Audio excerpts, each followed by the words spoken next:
Showbiz की जानिब। पाकिस्तान की मारूफ टिकटॉकर हरीम शाह ने कहा है कि पाकिस्तान तहरीक इंसाफ की हिमायती हूँ और इमरान खान मेरे वज़ीर आज़म हैं। हरीम शाह का कहना है कि मैं पीटीआई को सपोर्ट करती हूँ। इमरान खान मेरे वज़ीर आज़म है। इक़्तिदार से जाने के बाद अल्लाह ताला ने इमरान खान को पहले से भी ज़्यादा इज़्ज़त दी।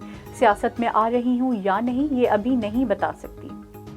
नेटफ्लिक्स पर मनी हाइस्ट मशहूर सीरीज़ में से एक है और अब इसके मदाहों के लिए अच्छी खबर ये है कि इसका स्पिन ऑफ का टीज़र जारी कर दिया गया है जिसका नाम बर्लिन रखा गया है।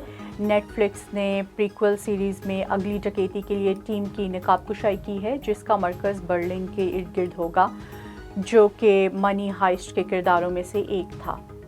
अमरीकी मॉडल और अदाकारा किम कार्दाशियन ने अपने इंस्टाग्राम पेज पर क्रिप्टो करेंसी की तशहीर करने पर $11,60,000 जुर्माना अदा करने पर रजामंदी जाहिर कर दी है। US security and exchange commission ने कहा है कि रियलिटी टीवी स्टार कार्दाशियन ने क्रिप्टो करेंसी की तशहीर के लिए $2.5 लाख वसूल किए थे।